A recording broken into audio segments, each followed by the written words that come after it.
माणिकराव ठाकरे जी, महेश शर्मा जी, हमारे कैंडिडेट्स केतन पटेल जी, अजीत माला जी, स्टेज पे कांग्रेस पार्टी के वरिष्ठ नेता, हमारे प्यारे कार्यकर्ता, भाइयों और बहनों, प्रेस के हमारे मित्रों, आप सबका यहाँ बहुत बहुत स्वागत। इतनी गर्मी में आप दूर दूर से यहाँ मेरी बात सुनने आए, इसके लिए दिल से आपका धन्यवाद और स्वागत करता हूँ।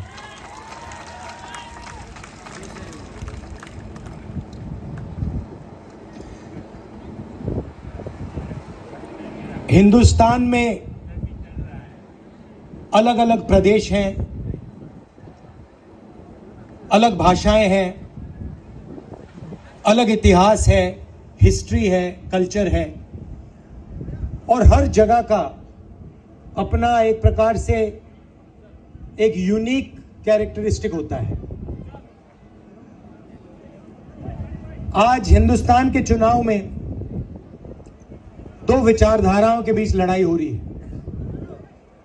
एक तरफ कांग्रेस पार्टी जो कहती है कि हर जगह की जो पहचान है, जो कल्चर है, हिस्ट्री है, भाषा है, उसकी रक्षा होनी चाहिए, और हर प्रदेश को या हर जगह को उसी जगह के लोग, उनकी तमन्ना, उनके दिल से जगह चला जाए। और बीजेपी कहती है, आरएसएस कहती है, नहीं, एक देश, एक भाषा और एक लीडर, ये लड़ाई है।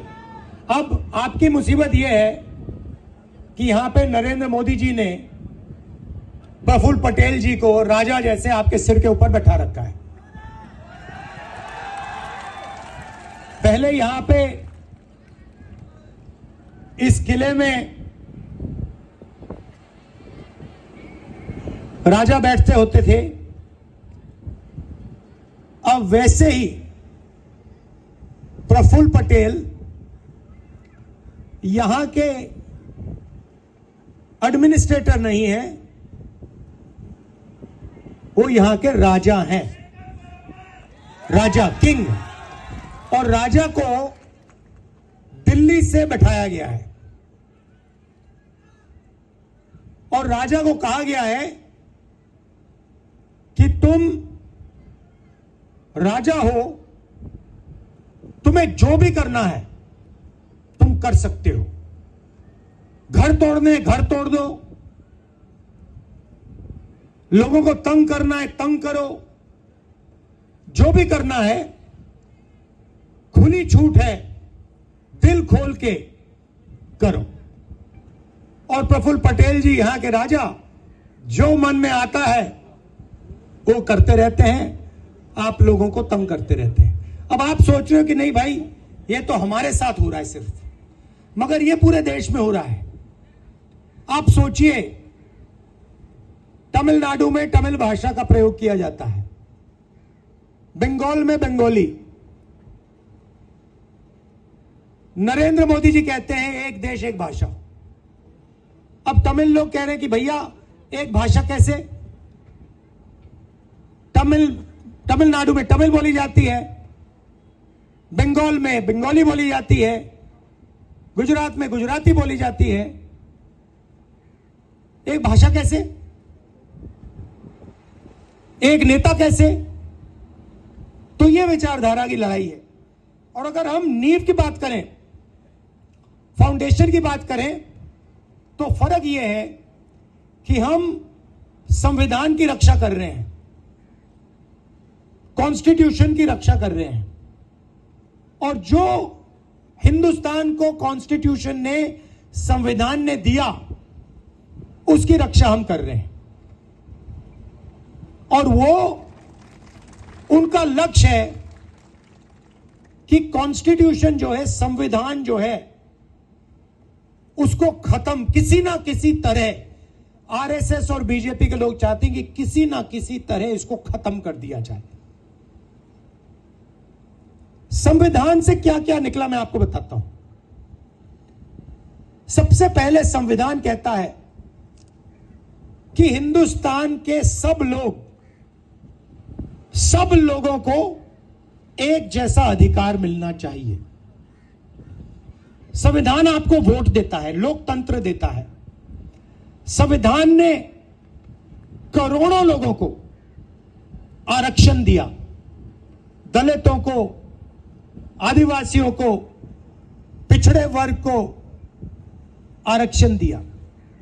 अब नरेंद्र मोदी जी और आरएसएस क्या चाहते हैं कि जैसे पहले राज हुआ करता था, जैसे यहां पे आपके प्रफुल्ल पटेल हैं, उनका जनता से कुछ लेना देना नहीं ना।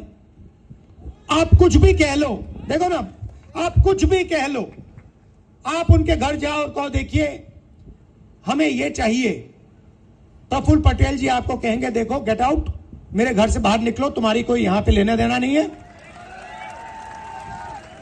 मैं यहां का राजा हूं, जनता जो भी चाहे कोई फर्क नहीं पड़ता, मैं यहां का राजा हूं, मैं किंग हूं, मैं जो करना चाहता हूं करूंगा। जो यहां पे आपके प्रफुल्ल पटेल जी कर रहे हैं वो दिल्ली में नरेंद्र मोदी कर रहे हैं, वो एक ही सिस्टम है। अब यहां पे फर्क है कि यहां पे उनको बैठा रखा है और उनका जो है प्रफुल्ल पटेल जी हैं, उनका नरेंद्र मोदी जी जितना कंट्रोल नहीं है। नरेंद्र मोदी जी के पास क्या है मैं बताता हूं आपको। CBI, ED, income tax, police, सारे के सारे जो संस्थाएं हैं, हिंदुस्तान की जो संस्थाएं हैं जो कॉन्स्टिट्यूशन से निकली, इलेक्शन कमीशन हो, जुडिशरी हो, ये सारा का सारा कॉन्स्टिट्यूशन से बाहर निकला। सबसे पहले सब लोगों को एक जैसा अधिकार मिलेगा, उसके बाद लोकतंत्र, अलग अलग इंस्टीट्यूशंस, वो सारे के सारे कॉन्स्टिट्यूशन से बाहर निकले। कॉन्स्टिट्यूशन नींव थी, बीज था, और उसमें से ये चीजें निकली। अब ये लोग चाहते हैं कि इसको नष्ट किया जाए, लोकतंत्र को खत्म किया जाए, ये जो अलग अलग संस्थाएं हैं इनको खत्म किया जाए, और आरएसएस और बीजेपी के राजाओं को देश के राजा बना दिया जाए। अब देखिए, आप मैं आपको बताता हूं, देखो, आप वाइस चांसलर्स की लिस्ट निकालो। हिंदुस्तान की जो शिक्षा का सिस्टम है उसमें आप वाइस चांसलर्स की लिस्ट निकालो। सारे के सारे आरएसएस के आदमी हैं, उनको शिक्षा के बारे में कुछ नहीं मालूम, मगर सारों को यूनिवर्सिटीज में सारे आरएसएस के राजा बैठा दिए। तो यह काम किया जा रहा है और इससे नुकसान आपका होगा। आपको तो मालूम है, आपको तो शायद बताने की भी जरूरत नहीं है, क्योंकि आपको मालूम है कि भैया ये प्रफुल्ल पटेल जो राजा बैठा है, जो यहां पे पहले 70 साल 80 साल पहले जो होता था आज हो रहा है। मगर मैं ये देश को समझाने की कोशिश कर रहा हूं कि भैया ये प्रफुल्ल पटेल इन्होंने यहां बैठा रखे, बाकी देश में भी ये यही करने जा रहे हैं। आज आरएसएस के जो चीफ है उनका बयान आता है कि हम रिजर्वेशन के खिलाफ नहीं है। अरे इन्होंने ही पहले स्टेटमेंट दिया था कि रिजर्वेशन के खिलाफ हैं। जो भी रिजर्वेशन के खिलाफ है सारे के सारे इनकी पार्टी में जा रहे हैं। जो भी रिजर्वेशन के कॉन्स्टिट्यूशन के खिलाफ है सारों को ये ले रहे हैं और फिर कह रहे हैं कि भैया हम रिजर्वेशन के खिलाफ नहीं है। और इसका लक्ष्य क्या है मैं बता देता हूं। आप कहोगे ये संविधान को क्यों खत्म करना चाहते हैं, लोकतंत्र को क्यों खत्म करना चाहते हैं? क्योंकि ये 20-22 अरबपतियों की मदद करना चाहते हैं। ये चाहते हैं कि जो आपका सुंदर बीच है, ये जो आपकी इतनी सुंदर लोकेशन है, इस किले पे अदानी जी का नाम लिख दिया जाए। वो चाहते हैं कि इस बीच पे अगर टूरिस्ट आए तो आपको फायदा ना हो, बीच पे साइन हो अदानी बीच, आपके एयरपोर्ट पे अदानी का नाम हो, आपके हाईवेज अदानी बनाए, जो भी यहां बिके वो अदानी और अंबानी बेचे और आप लोग बस देखते रह जाओ। और ये इन्होंने पूरे देश में किया है। मैं 2-3 उदाहरण देता हूं आपको। हिंदुस्तान के 22-25 अरबपतियों का नरेंद्र मोदी जी ने 16 लाख करोड़ रुपया माफ किया है। आप जानते हो 16 लाख करोड़ रुपए कितना होता है बेटा? हाँ, जो लाल शर्ट पहने हो, जानते हो 16 लाख करोड़? हाँ, तुम जानते हो 16 लाख करोड़ रुपए कितना होता है? जानते हो? हाँ, तुम्ही से बोल रहा हूं। जानते हो कितना होता है 16 लाख करोड़ रुपया? मैं बताता हूं। 25 साल मनरेगा में जितना भी पैसा लगा, 25 साल अगर आप वो पैसा ले लो, उतना पैसा नरेंद्र मोदी ने 10-15 लोगों का कर्जा माफ किया है। किसानों का कितना माफ किया? 1 रुपया नहीं माफ किया।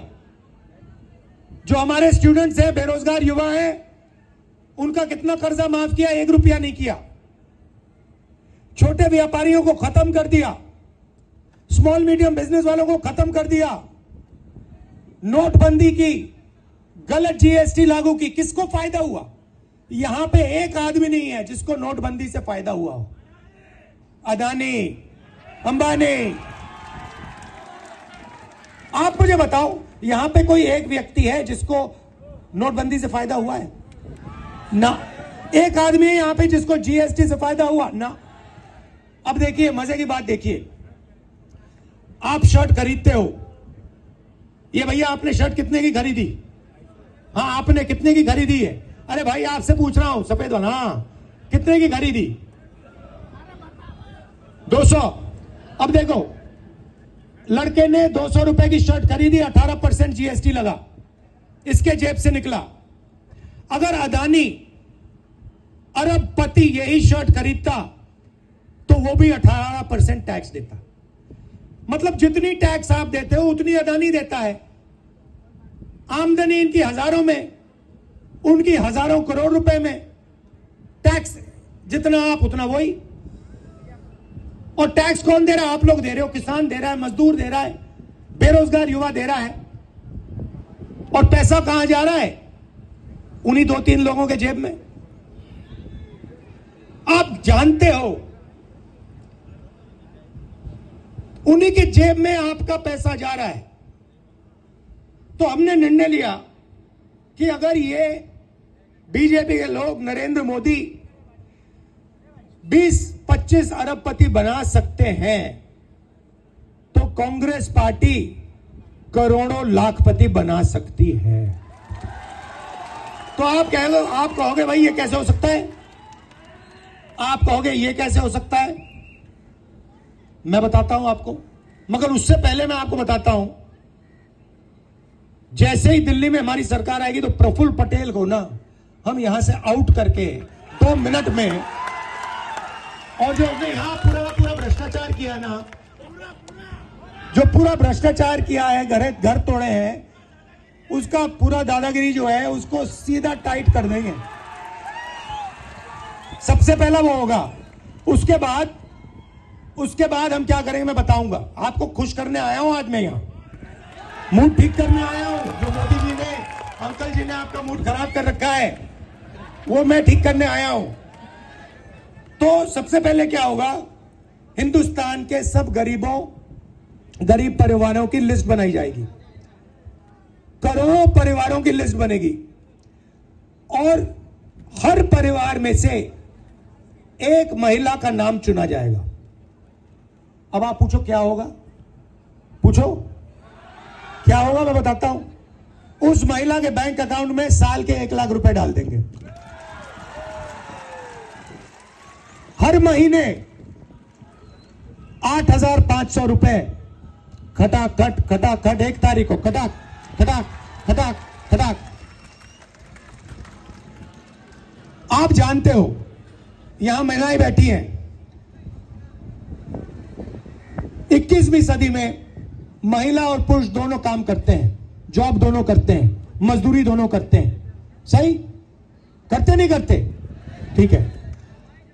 अब 8 घंटे दोनों काम करते हैं, दोनों को पैसा मिलता है।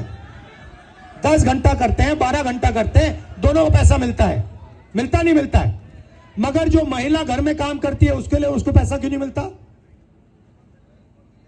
आप 8 घंटा काम करते हो, वो जो बैठी हुई है वो 8 घंटा बाहर करती है, 8 घंटा घर में करती है, 16 घंटा वो काम करती हैं। मगर जो घर में काम करती हैं उसके लिए उनको 1 रुपया नहीं मिलता। इसीलिए हमने निर्णय लिया है कि महिलाओं के बैंक अकाउंट में 1 लाख रुपया जाएगा। वो उससे आपका भी फायदा होगा। ये मत सोचिए कि वो पैसा आपको नहीं मिलेगा, वो मिलेगा, मगर महिला के बैंक अकाउंट में हम 1 लाख रुपए साल का डालेंगे। तो ये हो गई पहला कदम, करोड़ों लाखपति का पहला कदम। अब मैं आपको दूसरा कदम बताता हूं। यहां पे मुझे दिख रहे हैं नरेंद्र मोदी जी ने, अंकल जी ने बहुत सारे लोगों को बेरोजगार किया है। प्रफुल्ल पटेल जी ने बहुत सारी यहां पे नौकरियां खत्म की हैं, मुझे दिख रहा है। ये देखो, हां दिख रहा है। अब अंबानी का जो बेटा है वो जॉब मार्केट में घुसने से पहले अदानी का बेटा, अंबानी का बेटा, टाटा का बेटा, वो भैया अमित शाह का दूसरा लेवल का आदमी है। उसने कभी क्रिकेट खेली नहीं, मगर वो तेंदुलकर जी की जगह पे बैठा हुआ है। और वो अलग बात है। तो वो अप्रेंटिसशिप करते हैं, 1 साल की अप्रेंटिसशिप होती है, उनकी ट्रेनिंग होती है, सैलरी मिलती है, और फिर उसके बाद 1 साल की टेम्पररी, 6 महीने की टेम्पररी नौकरी करने के बाद उनको परमानेंट नौकरी मिलती है। मगर हमारे जो बेरोजगार युवा हैं उनको यह मौका नहीं मिलता। इसीलिए तो मैं आया हूं यहां, अब मिलेगा। अब हमने सीधी सी बात रखी है, हिंदुस्तान का कोई भी ग्रेजुएट हो, डिप्लोमा होल्डर हो, कॉलेज यूनिवर्सिटी जो भी, उसको हम एक अधिकार देने जा रहे हैं। जैसे मनरेगा में रोजगार का अधिकार दिया था, गांव में काम का अधिकार दिया था, अब हम पूरे हिंदुस्तान के ग्रेजुएट्स को अधिकार देने जा रहे हैं। अधिकार का मतलब अगर आपने मांगा उसको पूरा करना पड़ेगा, कानून है। अगर आपने मांग लिया तो सरकार को देना ही पड़ेगा। अब क्या देंगे बता रहा हूं आपको। अप्रेंटिसशिप मिलेगी, 1 साल की अप्रेंटिसशिप होगी, प्राइवेट सेक्टर में, पब्लिक सेक्टर में, सरकारी ऑफिसेज में, सरकारी अस्पतालों में 1 साल की पहली नौकरी पक्की। पहली नौकरी पक्की मतलब कोई भी बेरोजगार युवा ग्रेजुएट कह सकता है, भैया हाथ उठा के कह सकता है मुझे अपना अधिकार चाहिए। जैसे ही वो कहेगा, सरकार कहेगी इधर आओ, चलो ये लो, इस प्राइवेट कंपनी में तुम्हें 1 साल की नौकरी मिल रही है, उसमें तुम्हारी ट्रेनिंग होगी, 1 लाख रुपए तुम्हारे बैंक अकाउंट में 1 साल में घुसेंगे, 8,500 रुपए महीने के, लो खत्म। और करोड़ों युवाओं को यह फैसिलिटी दी जाएगी। तो एक तरफ महिलाओं को 1 लाख रुपए साल के, 8,500 महीने के, और दूसरी तरफ बेरोजगार युवाओं को ट्रेनिंग और महीने के 8,500 रुपए, साल के 1 लाख रुपए। ये हो गए, करोड़ों लाखपति बन गए। अब किसान कहेंगे भैया देखो, हमें महालक्ष्मी योजना जो महिलाओं का पैसा है उससे फायदा होगा, हमारे बेटियों को अप्रेंटिसशिप मिलेगी, ये तो सब ठीक है, बेटियों को अप्रेंटिसशिप मिलेगी, मगर हमारे लिए आप क्या करने जा रहे हो? तो किसानों से मैं कहना चाहता हूं, नरेंद्र मोदी जी ने अदानी जैसे लोगों का कर्जा माफ किया, सरकार बनते ही तुम्हारा कर्जा माफ हो जाएगा, किसानों का कर्जा माफ हो जाएगा। और अलग अलग प्रोडक्ट्स के लिए सब लोगों को सही दाम मिलता है। कोई गाड़ी बनाता है उसे सही रेट मिलता है, कोई टूथपेस्ट बनाता है उसे सही रेट मिलता है, मगर किसान दिन भर काम करता है, खून पसीना देता है, उसको सही रेट नहीं मिलता, कभी नहीं मिलता। हर किसान जानता है जब उसको धान बेचना होता है, शुगर केन बेचना होता है, गेहूं बेचना होता है, एक्सपोर्ट पॉलिसी बदल दी जाती है, कुछ ना कुछ हो जाता है, उसे सही रेट नहीं मिलता। तो इसीलिए हमने कानून बनाया है, जैसे ही सरकार आएगी कानूनी गारंटीड किसान के लिए मिनिमम सपोर्ट प्राइस कानून बना देंगे कि इस रेट से कम किसान को धान के लिए, शुगर केन के लिए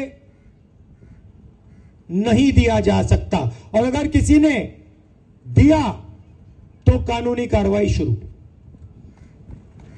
अब मजदूर बचे, मनरेगा के मजदूर, आंगनवाड़ी आशा का जो काम करती हैं वो बचे। मनरेगा आजकल 200 रुपए, 250 रुपए मिल रहा है, हम मनरेगा को 400 रुपए करने जा रहे हैं, और जो आशा और आंगनवाड़ी महिलाओं को आज मिल रहा है उसको हम दुगना कर देंगे। तो मैं आपसे बस ये कहने आया हूं कि जो आपका इतिहास है, आपकी हिस्ट्री है, आपका कल्चर है, उसकी रक्षा होनी चाहिए, और उसकी रक्षा प्रफुल्ल पटेल नहीं कर सकता, आप ही कर सकते हो। आपको अधिकार मिलना चाहिए, आपको ही अपना सिस्टम चलाना चाहिए। यह नहीं कि आपके ऊपर किसी को बैठा दिया और वो राजा जैसे आप पर राज कर रहा है, पहली बात। दूसरी बात, अगर ये लोग 22-25 लोगों को अरबों रुपए दे सकते हैं, तो मैं आपको गारंटी करके कह रहा हूं, यहां खड़े होकर कह रहा हूं, जितने पैसे इन्होंने 22-25 लोग को दिए ना, हम लाखों लोगों को, करोड़ों लोगों को देने जा रहे हैं। आपने 10 साल 20-25 लोगों का काम किया, अब हम अगले 10 साल जितना पैसा आपने उनको दिया उतना ही पैसा हम किसानों को, मजदूरों को, गरीबों को, बेरोजगार युवाओं को, माताएं बहनों को देने जा रहे हैं।